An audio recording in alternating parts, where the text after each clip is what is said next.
seed in the West. Welcome into Elias Game Plan. Anita Marks, we're talking NBA with two of Elias's finest, and that's Kevin Hines and Jimmy Wright. Gentlemen, we've got some great games on the slate for Wednesday night and some important, crucial games in regards to the landscape of the postseason in the NBA. Let's start 7:30 p.m. is tip-off, Minnesota and Toronto. Minnesota trying to get into that top 6 seed, battling it out with Denver and the Jazz, of course, led by Towns, and Toronto trying to stay in the top 6. Cleveland is on their back, trying to get into the 6 as well. And Van Fleet, though, dealing with a knee issue. So Kevin, let's start with you. Your thoughts on Minnesota and Toronto. Well, so Toronto, Minnesota, they faced each other back in February in Minnesota. Toronto won that matchup 103-91. Minnesota is a high-scoring team. They're just behind Memphis as far as the ranking in the league in points per game. But when it comes to Memphis, they seem to struggle a little bit on the road. This season, when they're playing on the road, let me rephrase that. Struggling on the road against teams with winning records.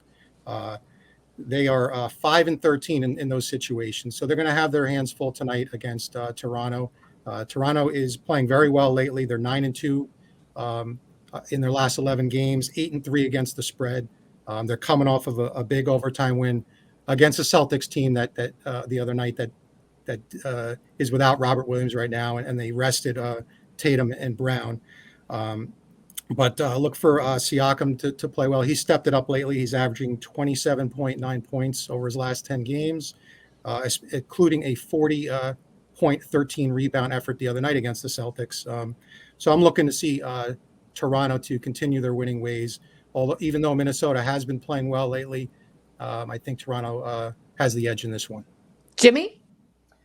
Well, Kevin mentioned Minnesota's road struggles, but if you look at their last 8 on the road, they've beaten some pretty good teams. They beat Cleveland on the road. They beat Miami. They defeated the Spurs. They lost to Dallas by 2, and then they were just blown out by Boston on the road. But this is a bit of a different team, especially in the second half. We saw a couple weeks ago them taunting LeBron, right? Patrick Beverley is giving that team a bit of an edge, a bit of the dark arts for soccer fans. We saw Karl Towns score 60. They're a high running team on offense. The second half they really transformed. They're young. I don't know that they have the guy who's going to lead them to playoff success just yet. But with Fred Van Fleet dealing with the knee injury, like you said, like Anita mentioned, I'm not afraid of throwing my lot in with Minnesota. I think like I said, they've beaten some good teams on the road. So it's definitely a good matchup. I think these are two emerging teams. Toronto is obviously not the same team they were when they won the championship a few years ago. So I look at them differently now. I think, though, these are two teams that are going to get some good experience in the postseason this year. I don't think they're quite ready. But this is definitely a good matchup between these two teams. On Wednesday, we also have a good one against Miami and Boston. Tip-off is at 7:30 as well. Now, Miami, as we know, battling for that number 1 seed, but very interesting, heated exchange between Eric Spoelstra and Jimmy Butler a few days ago. So maybe some internal issues within that Heat organization. Maybe Pat Riley could simmer those guys down. In Boston, losing Robert Williams, big part of their defense, is a huge concern for me. He's going to be out 6 to 9 weeks if it is a meniscus tear, and apparently he's going to have to go under the knife for it. So is Boston waving the white flag right now, resting and getting ready for the postseason? That's a possibility. So, Frank, let's go to you. Your thoughts on this matchup? You mean Kevin, right? We could bring Frank in if you want. No, sorry. sorry. No, that's okay. Kevin, let's go to you.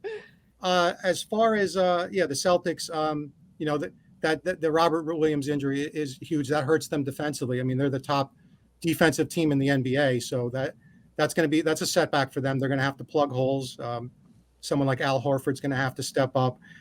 They had Daniel Tice started in his place at center the other night.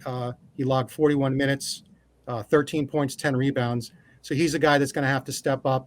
Might want to take a look at potential prop bets involving him.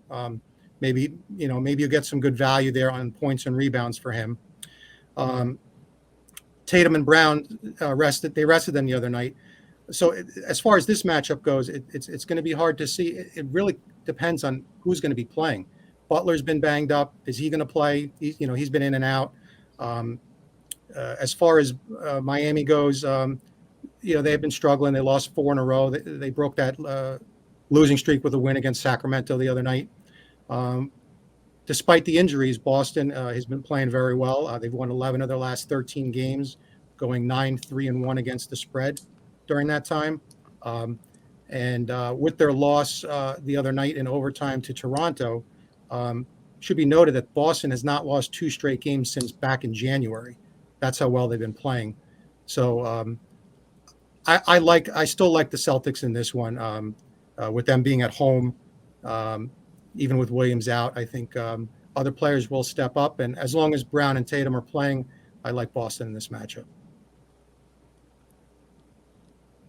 Jimmy, thoughts? Yeah, poor Time Lord getting an injury. That's really going to hurt Boston. Boston's beaten Miami twice this year, but what I'm going to look for in this one is Bam Adebayo. With Williams out, it's a real opportunity for Adebayo to step up, and he's been really good lately. His last 5 games, he's averaging 20 points, got 9.6 rebounds. So, Williams really anchors that defense. And with him out, Adebayo could really be the focal point of that offense. I'm not going to go into what Jimmy Butler and Eric Spoelstra got into, but if I were looking at a player prop, I would think that if there's a time to seize on this, Bam Adebayo could be your guy. Yeah, I agree with Jimmy on that completely. Adebayo his numbers could step up in the absence of Williams. Absolutely. And a late game on the Wednesday slate, 10 o'clock is tip-off, and that's Phoenix going up against Golden State. And so the Suns, as we know, they are favored to win the championship, and they're the number 1 seed in the West. They could really coast, use some rest management, get ready for the postseason. Meanwhile, Golden State, at the time that we're taping this, have lost 3 straight. They have 6 more games. And I'm sure they're trying to stay in the top 6. That's for sure. Draymond Green has returned, but he has not looked good, especially on the defensive side of the ball. We know Curry's injured, so he's out. And now Weissman apparently is reported that he's not going to make a return this season. So Phoenix and the Golden State Warriors. Kevin, your thoughts? Well, Phoenix they're just the hot team in the NBA. They're showing that they're the best team in the league. They've won 8 in a row, 7-1 against the spread over that streak.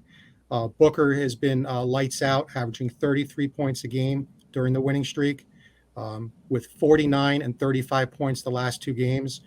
Just the other night, the over-under on points for Booker was 27.5, so he easily exceeded that. That number might start creeping up if anyone's thinking of taking the over on that.